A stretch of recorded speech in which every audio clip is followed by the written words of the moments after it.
প্রিয় শিক্ষার্থীরা, আজকে হিসাব বিজ্ঞান ক্লাসে তোমাদের সবাইকে স্বাগত জানাচ্ছি।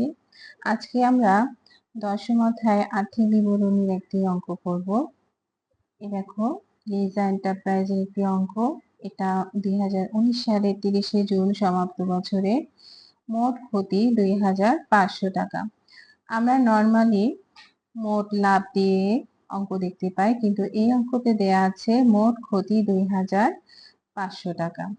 উক্ত তারিখে প্রতিষ্ঠানটির আংশিক রেহাই হচ্ছে উত্তোলন, মূলধন, অফিস সরঞ্জাম, বেতন 2/3 অংশ, দেনাদার ও পাওনাদার, পুঞ্জীবিত অপচয় অফিস সরঞ্জামের 7000 টাকা দেওয়া আছে। 8% বিনিয়োগ, কমিশনে আমরা এখানে দুইটা অ্যামাউন্ট দেখতে পাচ্ছি, একটা ডেবিটে আর একটা ক্রেডিটে, অর্থাৎ একটা প্রদত্ত কমিশন আর একটা প্রাপ্ত কমিশন। বিনিয়োগের সুদ দেখো এখানে 4000 টাকা দেয়া আছে। যখন এভাবে বিনিয়োগের সুদ দেয়া থাকবে তখন কিন্তু আমাদেরকে পরিচালন ব্যয় অন্যান্য আয়তে আমাদেরকে কাজ করতে হবে। 7% বন্ধকি ঋণ 1/3/2019 1,20,000 টাকা। আমরা দেখতে পাচ্ছি যে আমাদের অঙ্কটা 30শে জুন, আর এখানে আমাদের ঋণের উপরে 1/3/2019 এর উপর 7% সুদ ধরতে হবে, অর্থাৎ 3 মাসের 1 তারিখ। 3 মাস মানে মার্চ মাসের 1 তারিখ। আমরা জানি যে যে মাসটা কমপ্লিট হয় না ওই মাসের উপরে কোনো সুদ ধার্য করা হয় না, অর্থাৎ মার্চ মাসের 1 তারিখ হওয়ার কারণে মার্চ মাসটা কমপ্লিট হয় নাই। সুতরাং জানুয়ারি এবং ফেব্রুয়ারি 2 মাস বাদ দিলে আমাদের মার্চ, এপ্রিল, মে, জুন 4 মাসের সুদ এখানে কাউন্ট করতে হবে। মণিহারি দ্রব্য 1500 টাকা। আর সমন্বয় আছে সমাপনী মজুত পণ্যের ক্রয় মূল্য 12,000 এবং বাজার মূল্য 5% বেশি। তাহলে আমরা জানি যেটা বেশি সেটা দিয়ে আমরা অঙ্ক করব না, কারণ রক্ষণশীলতার নীতিতে বলা আছে মুনাফা সবসময় কম দেখাতে হবে। সেই জন্য আমরা ক্রয় মূল্য 12,000 টাকা ধরে সমাপনী মজুত ধরে অঙ্ক করব। অফিস সরঞ্জামের উপর 4.5% অপচয় ধরতে হবে, এবং এই অপচয়টা আমাদেরকে অবশ্যই 2,25,000 টাকার উপরে ধরতে হবে, এবং এই অপচয়ের সাথে আমাদের আর্থিক বিবরণীতে 7,000 টাকাটাও যোগ হবে। মণিহারি দ্রব্য বাবদ বকেয়া 600 টাকা, কমিশন বাবদ 4,000 টাকা অনাদায়ী, অর্থাৎ 4,000 টাকা তোমার পাওয়ার কথা ছিল কিন্তু পাও নাই। এই কারণে আমাদের এখানে দুটো কমিশন আছে, একটা 3,000 আর একটা 12,000। এটা হচ্ছে প্রদত্ত কমিশন আর এটা হচ্ছে প্রাপ্ত কমিশন। যখন এভাবে কমিশনের অনাদায়ী দেয়া থাকবে তখন আমরা অবশ্যই প্রদত্ত কমিশনের সাথে কাজ করব না, আমরা করব প্রাপ্ত কমিশনের সাথে, কারণ এটা হচ্ছে আমাদের আয়ের বকেয়া। দেনাদারের 600 টাকা আদায়যোগ্য নয়, এটা আমাদের সমাপনী কুঋণ, আর অবশিষ্ট দেনাদারের উপরে 5% সন্দেহজনক পাওনা সঞ্চিতি, এটা হচ্ছে আমাদের সমাপনী কুঋণ সঞ্চিতি। এগুলো আমরা একবার দেনাদারের সাথে কাজ করব এবং আরেকবার পরিচালন ব্যয়তে নিয়ে আসব। দেখো, কতে আমাদেরকে বলেছে নিট বিক্রয় 2,26,000 টাকা ধরে বিক্রিত পণ্যের ব্যয় নির্ণয় করো। আমরা দেখতে পাচ্ছি যে আমাদের প্রশ্নে মোট ক্ষতি দেয়া আছে, মোট ক্ষতি 6,500 টাকা। এই অবস্থায় আমরা কিভাবে বিক্রিত পণ্যের ব্যয় পাবো? আমরা আমাদের যে নিট বিক্রয় দেওয়া আছে 2,26,000 টাকা, এটার সাথে আমরা আমাদের মোট ক্ষতি 6,500 টাকা যোগ করব। যোগ করলে আমরা পেয়ে যাব আমাদের বিক্রিত পণ্যের ব্যয়। দেখো শিক্ষার্থীরা, আমরা বিক্রিত পণ্যের ব্যয় কিভাবে নির্ণয় করছি। প্রথমে আমাদের নিট বিক্রয় 2,26,000, এর সাথে আমাদের মোট ক্ষতি 6,500 টাকা যোগ করার পর আমরা পেয়ে গেলাম 2,32,500। এই 2,32,500 টাকাই হচ্ছে আমাদের বিক্রিত পণ্যের ব্যয়। এবার খতে আমাদেরকে বলছে মোট ক্ষতি 2,500 টাকা ধরে লিজা এন্টারপ্রাইজের জন্য একটি বিশদ আয় বিবরণী প্রস্তুত করো। তাহলে আমরা আমাদের বিশদ আয় বিবরণী প্রস্তুতের ক্ষেত্রে প্রথমে মোট ক্ষতিকে নিয়ে আসব, তারপর পরিচালন ব্যয় আমরা বিয়োগ করব। এখানে দেখো আমাদের বেতনের সাথে 2/3 একটি কাজ আছে, এটা আসবে আমাদের পরিচালন ব্যয়তে। তারপর আমাদের কমিশন প্রদান আসবে, তারপর আমাদের অবচয় আসবে, তারপর কুঋণের কাজ হবে, তারপর মণিহারি দ্রব্যের সাথে আমাদের 600 টাকা বকেয়া যোগ করতে হবে। দেখো শিক্ষার্থীরা, আমরা একটা বিশদ আয় বিবরণীর জন্য ঘর করেছি। এর মধ্যে প্রথমে আসলো আমাদের মোট ক্ষতি 2,500 টাকা। এর থেকে আমরা পরিচালন ব্যয় বিয়োগ করব। পরিচালন ব্যয়ের মধ্যে বললাম প্রথমে আসবে আমাদের বেতন, আর বেতনের এখানে আমাদেরকে বলা ছিল বেতন হচ্ছে 60,000 টাকা। তার মধ্যে আমাদের ব্র্যাকেটে 2/3 দেওয়া ছিল, 2/3, অর্থাৎ আমাদের 3 অংশ বাইরে দেখাতে হবে। আর এর মধ্যে যে 2 অংশ সেটা হচ্ছে আমাদের এখানে আছে, বাকি যে 1 অংশ সেটাই আমরা এখানে বের করলাম। সেটা কিভাবে? 60,000 কে আমরা 1 দিয়ে গুণ করব এবং 2 দিয়ে ভাগ করব। ভাগ করলে আমরা 1 অংশ পেয়ে যাব। তাহলে 60,000 এর সাথে 30,000 যোগ করলে আমরা পাবো 90,000 টাকা। এরপরে কমিশন প্রদান, অফিস সরঞ্জামের অপচয়, এটাও আমরা আমাদের 2,25,000 উপরে 4.5% করে ধরেছি। অলিখিত কুড়ি, এটা আমাদের সমন্বয় ছিল 600 টাকা।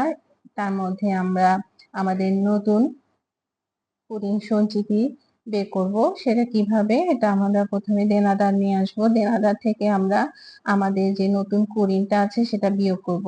বিয়োগ করার পর যেটা থাকবে সেটার উপরে আমরা 5% করব। তাহলে আমরা পাবো 1,145 টাকা। এই 1,145 টাকাই হবে আমাদের নতুন কুড়ি। এবার আমরা আমাদের কুড়ি নতুন, এটা হচ্ছে নতুন কুড়ি সঞ্চিতি। এবার নতুন কুড়িনের সাথে নতুন কুড়ি সঞ্চিতি যোগ করলে আমরা পাবো 1,745 টাকা। আর মণিহারি দ্রব্যের সাথে আমরা আমাদের বকেয়া যোগ করে পেয়েছি 2,100 টাকা। শিক্ষার্থীরা, এখানে দেখো আমাদের বেতনের সাথে একটা বকেয়ার কাজ আমরা পেয়েছি। আমি তোমাদেরকে বেতনের সাথে আর কিভাবে বকেয়ার কাজ করতে হয় সেটা একটু দেখাবো। যদি আমাদের মিলে বেতন ব্র্যাকেটে এভাবে 10 মাস দেয়া থাকে, তাহলে আমাদের বেতন যদি হয় 20,000 টাকা, তাহলে আমরা পরিচালন ব্যয়তে প্রথমে লিখবো 20,000 টাকা। তারপর এর সাথে আমরা বকেয়া নির্ণয় করব। বকেয়াটা আমাদের 10 মাস মানে 12 মাস থেকে 2 মাস কম, অর্থাৎ 2 মাসের বকেয়া আমাদেরকে বের করতে হবে। এবং এখানে ব্র্যাকেটে সবসময় লক্ষ্য রাখবে, ব্র্যাকেটে যদি 8 মাস থাকে এখানে 8 দিয়ে ভাগ হবে, ব্র্যাকেটে যদি 10 মাস থাকে তাহলে এখানে 10 দিয়ে ভাগ হবে। আর যদি এখানে তোমরা 10 দিয়ে ভাগ করো তাহলে এখানে 2 দিয়ে গুণ হবে। আর এখানে যদি 8 দিয়ে ভাগ করো তাহলে এখানে 4 দিয়ে গুণ হবে। তাহলে আমরা এইখানে 2 দিয়ে গুণ এবং 10 দিয়ে ভাগ করে পেয়েছি 4,000 টাকা। এবং এই 4,000 টাকায় আমাদের চলে যাবে চলতি দায়, কারণ আমরা জানি ব্যয়ের বকেয়া দায় পাশে বসে আর আয়ের বকেয়া সম্পদ পাশে বসে। আর পরিচালন ব্যয়তে আমরা 20,000 এর সাথে 4,000 টাকা যোগ করে আউটার কলামে 24,000 টাকা দেখাবো। যদি বেতন আমাদের মিলে ব্র্যাকেটে এভাবে 15 মাস লেখা থাকে, অর্থাৎ আমরা জানি 1 বছর সমান 12 মাস, 12 মাস থেকে 3 মাস বেশি, অর্থাৎ 3 মাস বেশি হওয়ার কারণে সেটাকে আমরা অগ্রিম হিসেবে কাউন্ট করব। তাহলে আমরা প্রথমে পরিচালন ব্যয়তে 15,000 টাকা লিখে এখান থেকে আমরা অগ্রিম বিয়োগ করব। অগ্রিম বের করতে হলে প্রথমে আমাদের যেহেতু 12 মাস থেকে 3 মাস বেশি, তাই আমরা 3 দিয়ে গুণ করব। আর সেটা তো বলেছি ব্র্যাকেটে যত মাস দেওয়া থাকবে তত দিয়ে তোমরা ভাগ করবা, সেজন্য আমরা 15 দিয়ে ভাগ করব। তাহলে আমরা পেলাম 3,000 টাকা এবং অগ্রিম বিয়োগ করলে আমরা পাচ্ছি 12,000 টাকা। আর এই 3,000 টাকা চলে যাবে আমাদের চলতি সম্পদে। বেতন যদি 16,000 টাকা এবং সমন্বয় যদি বলে 4 মাসের বেতন বকেয়া আছে, তাহলে আমরা প্রথমে পরিচালন ব্যয়তে বেতন লিখবো 16,000 টাকা এবং বকেয়া নির্ণয় করার সময় আমরা 4 মাসে বের করতে বললে 4 দিয়ে গুণ করব এবং 12 মাস থেকে 4 মাস চলে গেলে আর 8 মাস থাকে, সে 8 দিয়ে আমরা ভাগ করব। তাহলে আমরা পাচ্ছি 8,000 টাকা এবং এই 8,000 টাকা চলে যাবে আমাদের চলতি দায়ে।